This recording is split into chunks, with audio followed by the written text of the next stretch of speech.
नमस्ते विद्यार्थ्यांनो, आजच्या या सेशनमध्ये मी तुमच्या सर्वांचे स्वागत करतो. आज आपण तुम्हाला जी असाइनमेंट प्रोव्हाइड केली गेलेली होती 110 MCQsची आणि ती तुम्हाला गुगल लिंकवरती सबमिट करायची होती. सर्वप्रथम तर मी हे सांगेल की ज्या दिवशी तुम्हाला असाइनमेंट सॉल्व्ह करण्यासाठी दिली तर फक्त 32 विद्यार्थ्यांनी असाइनमेंट गुगल लिंकवरती सबमिट केलेली आहे. मी त्यांची नावं ग्रुपवरती डिक्लेअर करेलच. त्या व्यतिरिक्त काही विद्यार्थ्यांनी मला डाऊट्स पाठवलेले आहेत माझ्या व्हॉट्सॲपवरती आणि त्या बेसिसवरती त्या डाऊटचं मी या ठिकाणी एक्सप्लेनेशन देत आहे किंवा ते डाऊट्स क्लिअर करण्याचं पूर्णपणे मी या ठिकाणी प्रयत्न करत आहे. ठीक आहे, तर त्या डाऊटमध्ये पहिलं डाऊट जे आहे दॅट इज सेकंड नंबरचं क्वेश्चन आहे. The study of disease causing agent is termed as. आता इथं सरळ डेफिनेशन विचारलेली आहे. तुम्हाला हा जो प्रॉब्लेम आलेला आहे याचं कारण असं आहे की मी थेरीमध्ये ते शिकवलेलं नाही आहे म्हणून आलेलं आहे. मी तुम्हाला एपिडेमॉलॉजी शिकवलेलं आहे, इकॉलॉजी पण शिकवलेलं आहे, इथॉलॉजी शिकवलेलं नाही आहे, परंतु या ठिकाणी सरळ डेफिनेशन आहे आणि दॅट डेफिनेशन इज ऑफ एशिओलॉजी. ठीक आहे, तर ही ध्यानात ठेवायचं. याच्यानंतर ती study of disease causing agent म्हणजे ऑर्गॅनिझम्स जे डिसीज फॉर्म करतात, तर अशा ऑर्गॅनिझमचं आपण ज्यावेळेस स्टडी करतो तर आपण त्याला म्हणतो that is an disease causing agent called as एशिओलॉजी.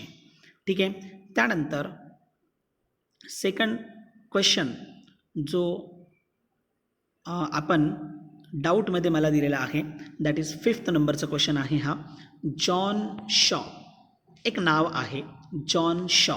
या व्यतिरिक्त भरपूर नावं आहेत. मी खरं तर शिकवत असताना किंवा टीच करत असताना तुम्हाला व्हेरियस डिसीजेस जे आहेत त्याच्यामधली डिस्कवरी सांगितलेली नाही आहे. तसं ध्यानात ठेवा, NCERTमध्ये डिस्कवरी दिलेली नाही आणि NCERTमध्ये डिस्कवरी न दिल्या कारणानं there is no chances of the questions like that. त्या प्रकारचे क्वेश्चन्स येण्याचे चान्सेस तिथे नाही आहे. परंतु तुमच्या माहितीसाठी आणि जरी समजा यावरती प्रश्न विचारलं गेलं तर तुम्हाला प्रॉब्लेम नको म्हणूनच मी काय करतो आहे हे डाऊट तुमचे घेत आहे. तर जॉन शॉ ही जी व्यक्ती आहे is regarded as father of कोण? तर फादर ऑफ इपिडेमिओलॉजी. तुम्हाला फादर ऑफ एशिओलॉजी माहीत आहे, मी तुम्हाला वरतीच सांगितलं. सेकंड व्हायरोलॉजी माहीत आहे, Edward Jenner.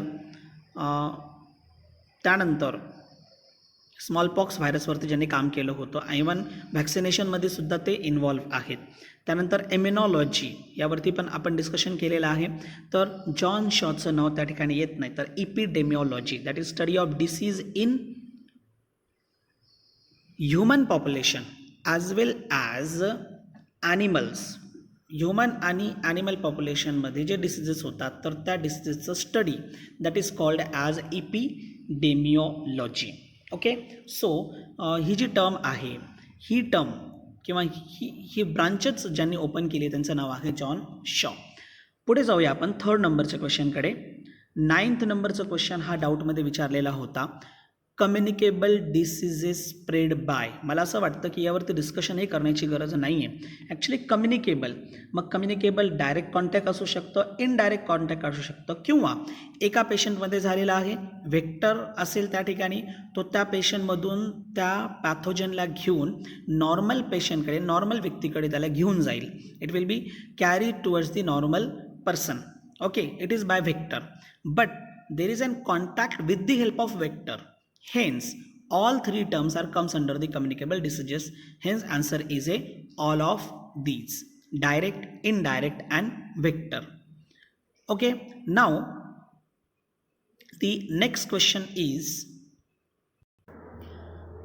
question number 12th. A symptom is.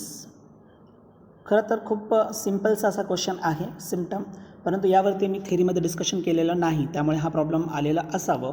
तर सिम्पटम काय आहे यामध्ये पहिला ऑप्शन जो दिलेला आहे ना दॅट इज रिस्पॉन्ड ऑफ.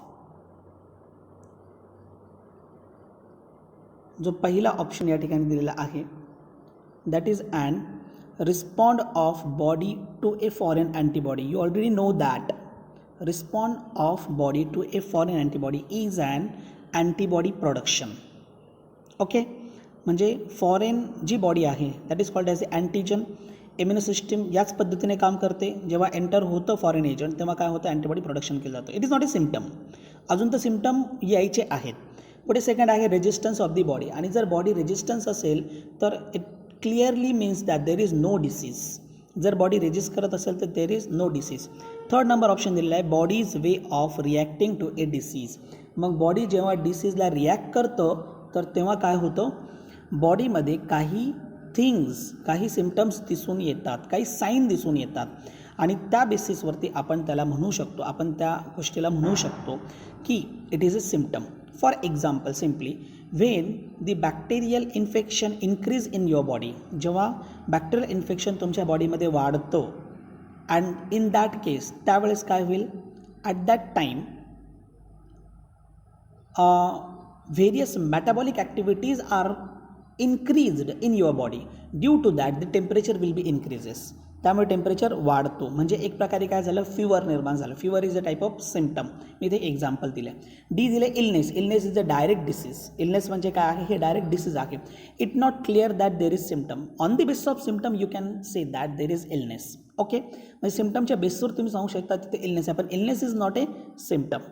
ठीक आहे, मग याचा आन्सर काय येईल, सी हा आन्सर येईल. त्यानंतर 16व्या नंबरचा प्रश्न आहे life cycle of plasmodium is completed in. खूप सिम्पलचा प्रश्न आहे. मला वाटतं यावरती डिस्कशन ही करण्याची गरज नाही आहे. प्लाझ्मोडियमचे दोनच होस्ट आहे. डायजेनेटिक लाईफ सायकल प्लाझ्मोडियमचे आहे. मग एक होस्ट, पहिलं होस्ट आहे मॉस्किटो आणि दुसरं आहे human. That is 2 host are there.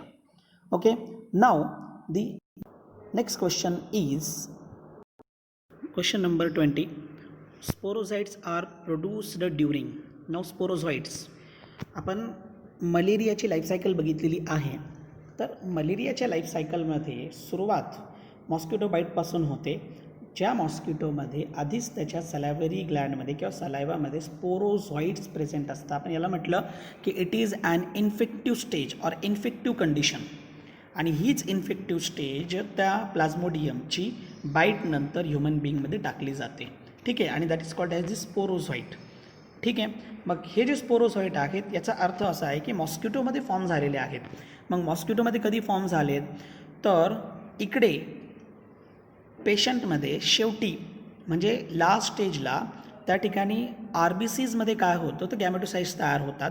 हे गॅमेटोसाइट्स बाईट मॉस्किटोचं जेव्हा सेकंड बाईट होतं तर त्यावेळेस हे मॉस्किटोमध्ये चालले जातात आणि त्यांचं फर्टिलायझेशन तिथे होतं, म्हणून sexual phase in to the mosquito आहे. ठीक आहे, मग त्या ठिकाणी फर्टिलायझेशन होईल. फर्टिलायझेशननंतर मग तिथे ओकायनेट्स फॉर्म होतील. ओकायनेट्सचं कन्वर्जन ओसाईटमध्ये होतील. त्यानंतर ओसाईट्स जे आहेत ते पुढे कन्वर्ट होतील इन टू दी स्पोरोझॉइट्स. आणि हे स्पोरोझॉइट्स तोपर्यंत कुठे गेलेले असतील, they will be migrate to the salivary gland. मग स्पोरोझॉइट्स आर प्रोड्यूस्ड ड्युरिंग. कधी होईल, they during life cycle in mosquito, and mosquito shows which phase, sexual phase. Human being मध्ये all are asexual phase. मग there is pre एरिथ्रोसायटिक असू द्या किंवा एरिथ्रोसायटिक, सगळे asexual phase आहेत. त्या ठिकाणी मल्टिप्लिकेशन होतं, त्याला आपण शिझोगॅमी म्हणतो. आणि पुढे सेक्शुअल फेज जे होतं ते कुठे, इन टू दी मॉस्किटो. म्हणून इथं आन्सर काय येईल, सेक्शुअल फेज. ठीक आहे, त्यानंतर question number 24. The part of life cycle of Plasmodium in human blood is called. The part of life cycle of Plasmodium in human blood is called. याला आपण काय म्हणतो, हे पहा. मी तुम्हाला याआधी पण सांगितलं होतं आणि लास्ट लेक्चरमध्ये हे सुरुवातीला क्लिअर केलं होतं मी, की हा जो प्लाझ्मोडियम आहे तो ऑर्गॅनिझममध्ये किंवा ह्युमन बिईंगमध्ये कशा पद्धतीने इन्फेक्शन करत असतो. मग त्याची लाईफ सायकल स्पेसिफिकली चालते. लाईफ सायकल जी आहे त्याची ती स्पेसिफिकली चालते.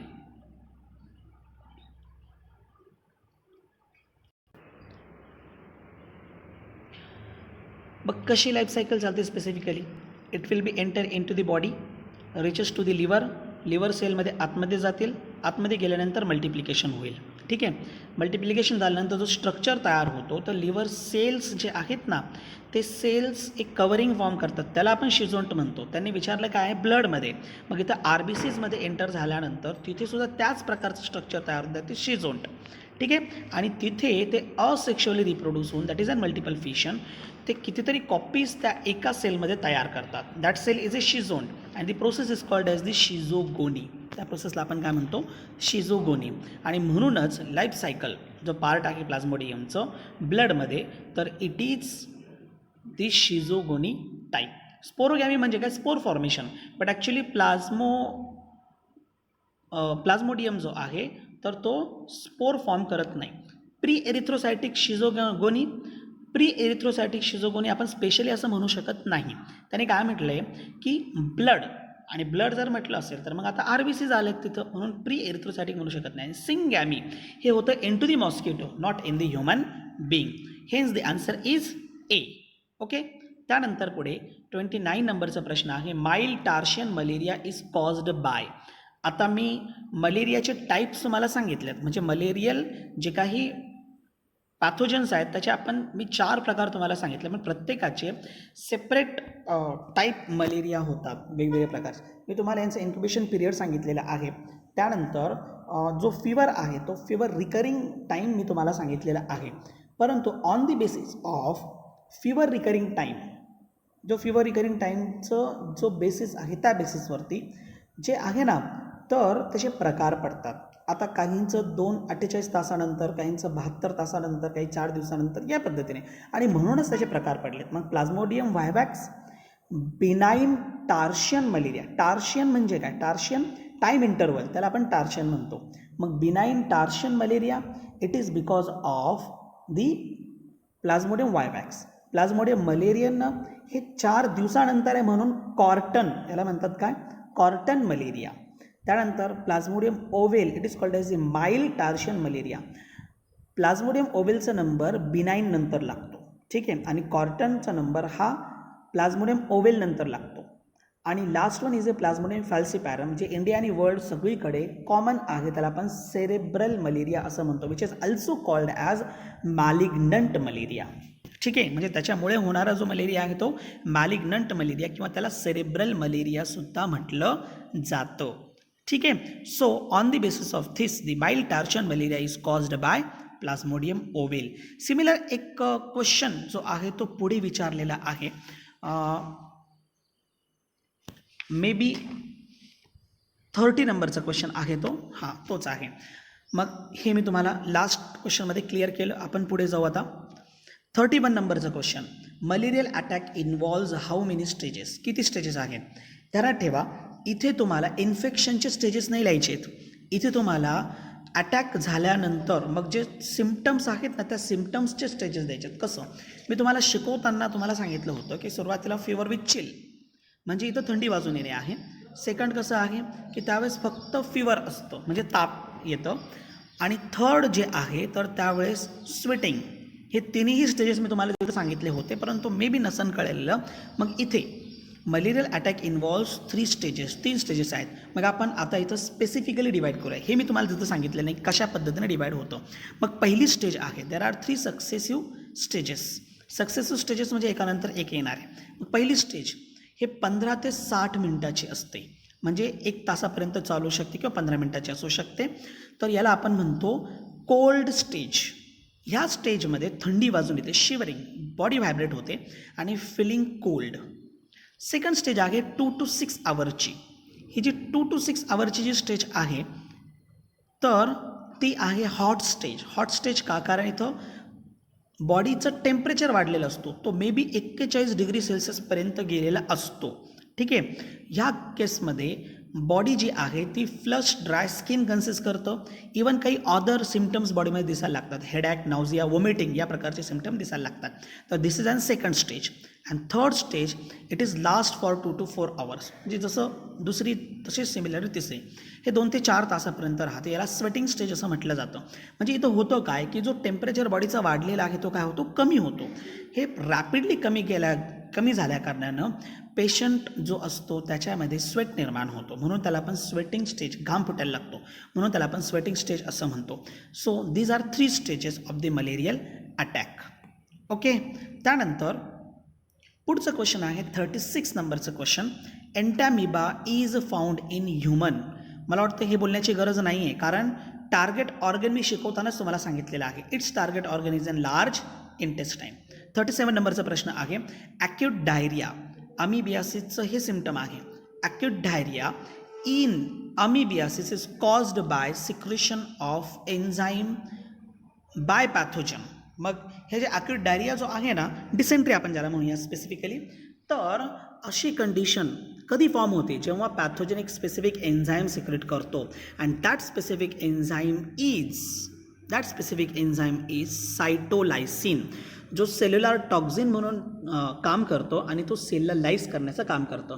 या व्यतिरिक्त इथं 3 ऑप्शन दिलेले आहेत. इथं ऑप्शन तर सरळ झाला तर सी हा आन्सर बरोबर आहे, पण 3 ऑप्शन दिले, हिमोलायसिन, त्यानंतर प्रोटिओलायसिन आणि हायड्रोलायसिन. तुम्ही याच्या आधी पण काही इन्फेक्शन बघितलेलं आहे, समजा व्हायरल आहे किंवा बॅक्टेरियल आहे, यांच्या इन्फेक्शनच्या वेळेस बॉडीमध्ये हिमोलायसिन फॉर्म होतोच, जो RBCला रप्चर करतो.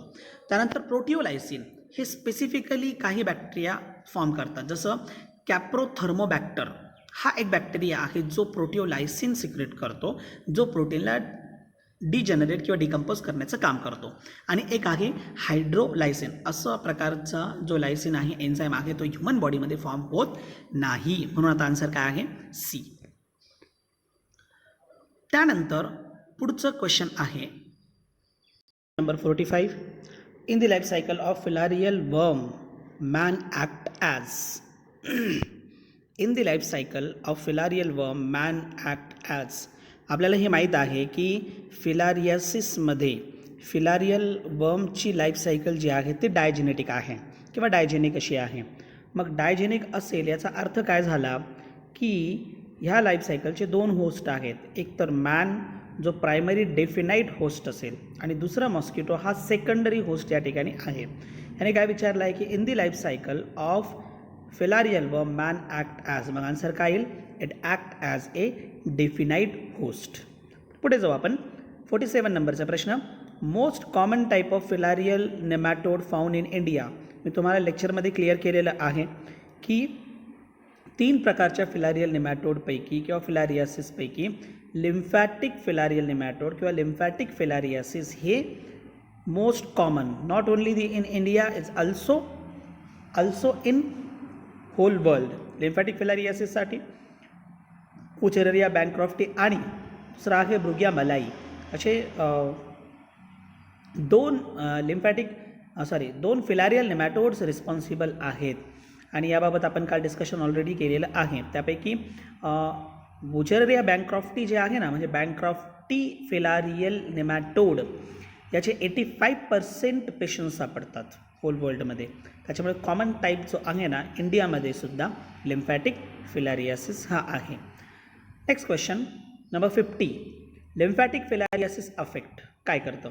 आता ॲक्च्युली लिम्फॅटिक फिलारियासिस जो आहे तो असे बॉडीचे पार्ट अफेक्ट करतो जे पार्ट मॉइस्ट असतात आणि वार्म असतात. Those part of body which are moist and warm that affected by lymphatic filariasis. मग ते कोणकोणते आहेत? लेग्स, स्क्रॉटम, वल्वा, ब्रेस्ट, हे या प्रकारचे ऑर्गन्स आहेत किंवा बॉडीचे पार्ट्स आहेत. मग लेग्स म्हणजे आर्म्स आलेत तुमचे, त्यानंतर स्क्रॉटम, आर्म्स ग्रोइन एरिया या ठिकाणी मॉइस्ट आणि वार्म एन्व्हायरमेंट असतं. स्क्रॉटम मॉइस्ट वार्म असतं. वल्वा आणि ब्रेस्ट ह्या रिजनमध्ये सुद्धा वार्म किंवा मॉइस्ट एन्व्हायरमेंट असतं. म्हणून ऑल ऑफ दीज हे त्याचं आन्सर येईल. त्यानंतर question number 56. Life cycle of Ascaris involves. अस्कॅरिसची लाईफ सायकल आहे, इट इन्व्हॉल्व्स, खरं तर अस्कॅरियासिसमध्ये अस्कॅरिसची जी लाईफ सायकल आहे ती मोनोजेनेटिक आहे, ध्यानात ठेवा. तुम्हाला या बेसिसवरती पण प्रश्न असू शकतो की कोणत्या प्रकारची लाईफ सायकल आहे, तर it is a monogenetic. Monogenetic म्हणजे नेमकं काय? तर फक्त एकच होस्ट आहे आणि तो होस्ट म्हणजे मॅन. मग life cycle of Ascaris involve 1 host, that is and man. त्यानंतर 58 नंबरचा प्रश्न आहे, which stage of life cycle of Ascaris is infective. अस्कॅरिसची कोणती स्टेज, अस्कॅरिसच्या लाईफ सायकलची कोणती स्टेज ही इन्फेक्टिव्ह आहे? आता अस्कॅरिसची लाईफ सायकल कशी आहे आपण बघितलं आहे की एग्स काय होतं, इन्फेक्टेड पर्सनच्या फिकल मॅटर बरोबर एग्स कुठे येतात? सॉईलमध्ये. आणि सॉईलमधून काय होतं to the food material through, म्हणजे कॉन्टॅमिनेटेड फूड मटेरियल थ्रू काय होईल? It will be enter in to the your body. मग हे बॉडीमध्ये जातो आहे. मग तिथे जाण्यापूर्वीची आदली स्टेज जी आहे एग हॅच होतात, लार्वा बाहेर पडतात. हे जे लार्वा आहेत यंग आहेत म्हणून त्यांना ज्युव्हेनाइल लार्वा असं म्हटलं जातं. They are called as the juvenile larva. आणि हाच लार्वा काय होतो, ह्युमन बिंगमध्ये गेल्यानंतर इन्फेक्शन करतो, म्हणून इन्फेक्टिव्ह स्टेज जी झाली ती सेकंड झाली, that is an larval stage. Juvenile larval stage, it is an infective second stage. मी तुम्हाला या ठिकाणी पहा, पहिली स्टेज दाखवली एग, त्यानंतर second one is larva, third one is man, then intestine. इंटेस्टाईनमध्ये गेल्यानंतर मग मायग्रेशन आहे, मग मे बी लंग्समध्ये असेल किंवा व्हेरियस एरियाजमध्ये असेल, ते त्यानंतरची गोष्ट आहे. परंतु infective stage is a juvenile larva आणि it is a second stage, म्हणून याचा आन्सर काय, बी. त्यानंतर 64 नंबरचा प्रश्न, enteric fever is caused by. Enteric fever हे जे नाव आहे ना, हे नाव वेगवेगळ्या नावानं ओळखला जातो. खरं तर typhoid fever is also called as the enteric fever.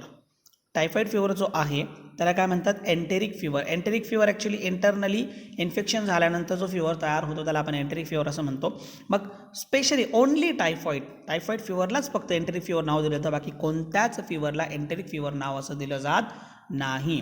म्हणजे स्पेसिफिकली आपण असं म्हणणार नाही की इंटरनल आतून, बॉडीच्या आतून या प्रकारचं फीवर निर्माण होतं असं आपण स्पेसिफिकली म्हणणार नाही, पण स्पेसिफिकली हे म्हणू शकतो की typhoid fever is called as the enteric fever. या व्यतिरिक्त आणखीन काही नावं आहेत ह्या फीवरची, नोट करून घ्या ती जी नावं असेल फीवरची. म्हणजे अशी टोटल 3 नावं आहेत. एक तर झालं टायफॉईड, तर चौथा आहे, त्या व्यतिरिक्त 3. एक आहे एंटेरिक फीवर, त्यानंतर दुसरं आहे इन्फंटाईल इंटरमिटंट फीवर, आणि तिसरं आहे गॅस्ट्रिक फीवर. म्हणजे टोटल 4. टायफॉईड फीवर व्यतिरिक्त 3 एक्स्ट्रा, त्या व्यतिरिक्त 3 एक्स्ट्रा. त्यामध्ये एक एंटेरिक फीवर झालं, दुसरं इन्फंटाईल इंटरमिटंट फीवर आणि तिसरं गॅस्ट्रिक फीवर.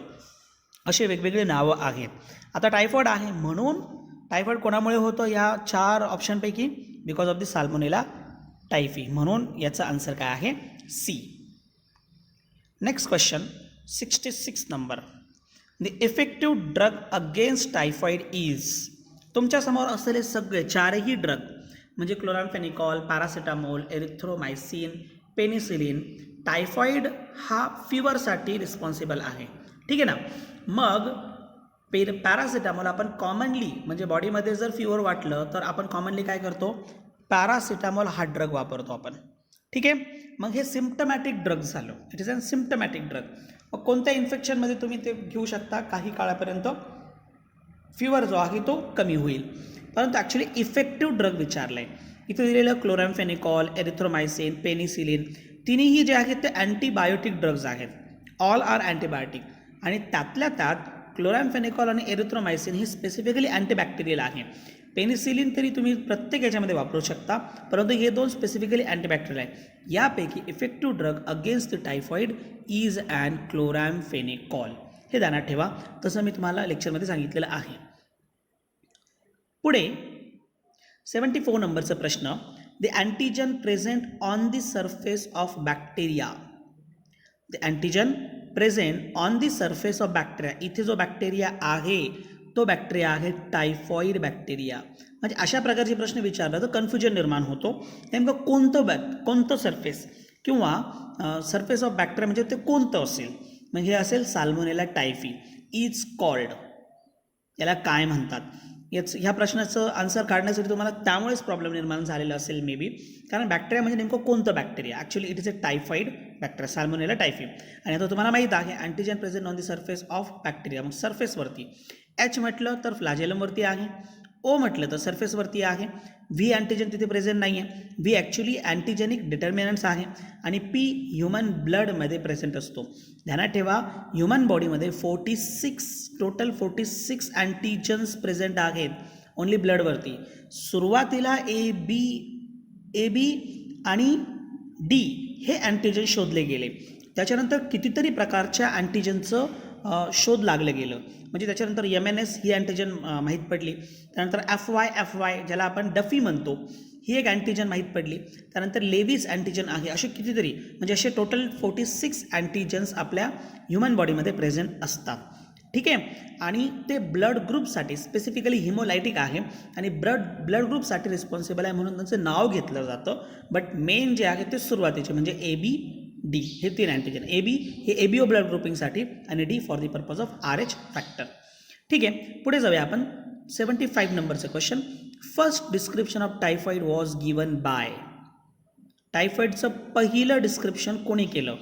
आधी बॅसिलाय कोणी फाइंड आउट केला? कार्ल जोसेफ यांनी. बॅसिलाय जो आहे तो कार्ल जोसेफ यांनी. आणि थॉमस विलिस यांनी काय केलं? पहिलं टायफॉइडचं डिस्क्रिप्शन दिलं. पोस्चर आणि ॲडिसन या दोघांचा काही संबंध येत नाही. खरं तर ॲडिसन जो आहे ना, तर हा ॲडिसन याचं नाव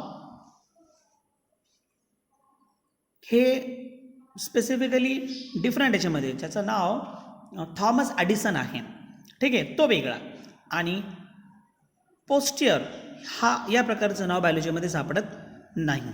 मग इथे 2 आहेत A आणि C पैकी, मग C हा आन्सर त्याचा येईल. एक प्रश्न इथे राहिलेला आहे 70 नंबरचा प्रश्न. Typhoid bacilli were discovered by. कोणी डिस्कवर केलं? ॲक्च्युली मी तुम्हाला इथे क्लिअर केला होता. कार्ल जोसेफ यांनी काय केलं? टायफॉइड बॅक्टेरिया डिस्कवर केलं. हे त्यांचं नाव कॅरल जोसेफ. ते एकटे नाही आहेत, त्यांच्याबरोबर एडविन क्लेब्स पण आहे, ध्यानात ठेवा. म्हणजे हे तुम्ही तुमच्याकडे नोट्समध्ये ॲड करून घ्या.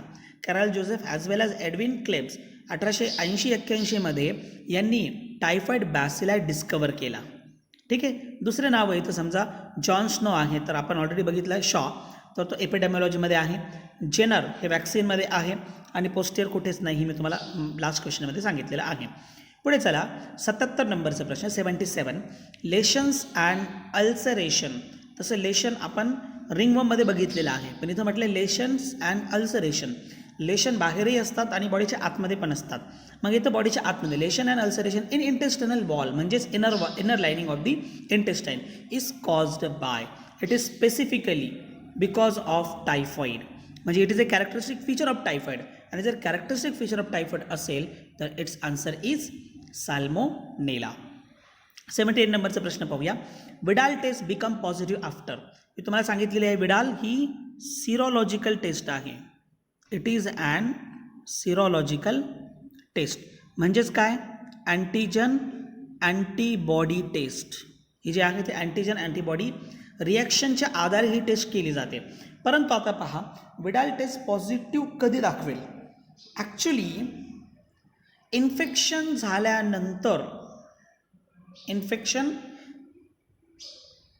झाल्यानंतर अँटीबॉडीज बॉडीमधून in versus to that antigen. म्हणजे बॉडीमध्ये एखाद्या स्पेसिफिक बॅक्टेरियानं इन्फेक्शन केलं आहे तुमच्या, तर मग त्याच्या स्ट्रक्चरच्या बेसिसवर ते अँटीबॉडीज जनरेट होतात. ते साधारणतः त्याला जनरेट व्हायला 7 days लागतात. म्हणजे पूर्ण वीक लागतो. मग जर वीक इन्फेक्शन लागत असेल त्यानंतर पॉझिटिव्ह दाखवलं जाते. Hence test positive only after 7 days of infection. म्हणून आन्सर काय इथं 7th day of infection. Next question 80 नंबरचा क्वेश्चन आहे. The name typhoid was introduced by. पहा, टायफॉइड बॅसिलाय कोणी शोधलं होतं? कॅरल जोसेफ यांनी. त्यांच्याबरोबर एडविन क्लेब्स आहेत. ठीक आहे. त्याच्यानंतर आपण आणखीन एक प्रश्न असा बघितला ज्याच्यामध्ये डिस्क्रिप्शन दिले पहिल्या फर्स्ट टाइम टायफॉइडचं, तर तो होता थॉमस विलिस. ओके. आता इथं तुमच्यासमोर काही नावं आहेत. 3 नावं याच्यातली सगळी टायफॉइडशी रिलेटेड आहे. 3 नावं याच्यातली जे आहेत ते टायफॉइडशी रिलेटेड. आता पहा, यामध्ये दिलं गॅफकी. गॅफकी जो आहे ना, it is related to first isolated typhoid bacilli. म्हणजे गॅफी यांनी typhoid bacilli first time isolate केला. त्याच्यानंतर एबर्थ जे आहे यांनी, खालचाच प्रश्न आहे पहा. The typhoid bacilli were first observed in the mesentery nodes of spleen of a infected person, तर इट इज बाय एबर्थ. त्यानंतर लुईस यांनी खरं तर टायफॉइड ही टर्म इंट्रोड्यूस केली. लुईस यांनी टायफॉइड ही टर्म इंट्रोड्यूस केली. Bishop not related to the disease. Okay. So हे तीनही मी तुम्हाला इथे सांगितलं. Gaffky first isolated the typhoid bacilli. त्यानंतर एबर्थ ज्यांनी त्यांनी टायफॉइड बॅसिलायला फर्स्ट टाइम मेझेंट्री नोड, स्प्लीनच्या मेझेंट्री नोडमध्ये त्याला काय केलं? ऑब्झर्व केलं. तर लुईस यांनी टायफॉईड ही टर्म सांगितली. ठीक आहे, हे 80 आणि 81 दोन्ही इथं क्लिअर झालेत. इथं आन्सर काय येईल? 80चं सी आणि 81चं बी. 84 नंबरचा प्रश्न, टायफॉईड बॅसिलस फर्स्ट. मी आता लास्ट त्याच्यामध्ये सांगितलं त्याच्यामुळे आता काही कंटिन्यू करण्याची गरज नाही. हा इयर ध्यानात ठेवा. गॅफके यांनी 1884 typhoid bacilli first time isolate केलेला आहे. त्यानंतर 87 नंबरचा प्रश्न, typhoid fever is also known as. यावरती पण मी डिस्कशन केलं लास्ट टाइम, तुम्हाला नावं पण सांगितले. Enteric fever, infantile intermittent fever आणि gastric fever all are the synonyms for typhoid fever. सगळेचे सगळे टायफॉईड फीवरसाठी सिनॉनिम्स आहेत, म्हणजे एकसारखे नावं आहेत, म्हणून ऑल ऑफ दिस आन्सर. 88 नंबरचा प्रश्न, natural host of S typhi म्हणजे साल्मोनेला टायफी. नॅचरल होस्ट, तसंही टायफॉईडचं एकच होस्ट आहे. कोण? Man. It having the single host, that is man. मग नॅचरल होस्ट पण काय झालं त्याचं? मॅनच झालं. पुढे 89 नंबरचा प्रश्न, the carrier of Salmonella typhi who excrete the bacilli for 6 to 8 weeks are called. Who excrete the bacilli for 6 to 8 week. याला त्यांना एक्सक्रीट केला with the help of fecal matter. बरोबर. आणि कधी? फॉर 6 to 8 week, 6 ते 8 आठवड्यांसाठी. Carrier of S typhi who excrete the bacilli for 6 to 8 weeks. म्हणजे याचा अर्थ त्यामध्ये इन्क्युबेशन पिरियड पूर्ण झालं, इन्फेक्शनही कंप्लीट झालेलं आहे आणि आता तो पेशंट ट्रीट व्हायला लागला आहे, म्हणजे रिकवर व्हायला लागलेला आहे. पण तो रिकवर होतो आहे आणि इंटरनली त्याच्यामध्ये बॅसिलाय पण प्रेझेंट आहे. मग आता तो झाला carrier. It is an carrier. पहा, तो काय होतो आहे? रिकवर पण होतो आहे आणि सेकंड थिंग, रिकवरिंग कंप्लीट न झाल्या कारणाने बॅसिलाय आतमध्ये प्रेझेंट आहे. मग आता तो काही काळासाठी म्हणजे टेम्पररी आपण म्हणूया, पण रिकवरिंग आहे म्हणून कन्व्हल्संट. तुम्ही डायरेक्ट टेम्पररी कॅरियर घेऊ शकत नाही, कारण टेम्पररी कॅरियर जर म्हटलं तर मग काय होईल? तो अजून रिकवर झालेला नाही. ठीक आहे. क्रोनिक कॅरियर म्हटलं तर अजून तो क्लिअर आहे आणि त्यांनी म्हटलं excrete the bacilli for 6 to 8 week असं म्हटलं, त्याच्यामुळे क्रोनिक होणार नाही. मग सरळ सरळ काय होईल? Convalescent temporary carrier. Answer is B. ध्यानात ठेवा, कन्व्हल्संट मिनिंग इथे मी तुम्हाला दिलेला आहे. Person who is recovering after an illness or medical treatment. तो रिकवर व्हायला लागलेला आहे, मग त्याला म्हणतात कन्व्हल्संट. ठीक आहे. त्यानंतर पुढे question number 90. WHO world health organization currently recommended 2 vaccines against typhoid are. मी तुम्हाला लेक्चरमध्ये हे सांगितलेलं आहे 2 वॅक्सिन्स आहेत. एक लाईव्ह ओरल TY21 आहे आणि दुसरं पॉलिसॅकॅराइड आहे. दोन्ही पण आहे, म्हणून आन्सर काय येईल त्याचं डी. पुढे जाऊया आपण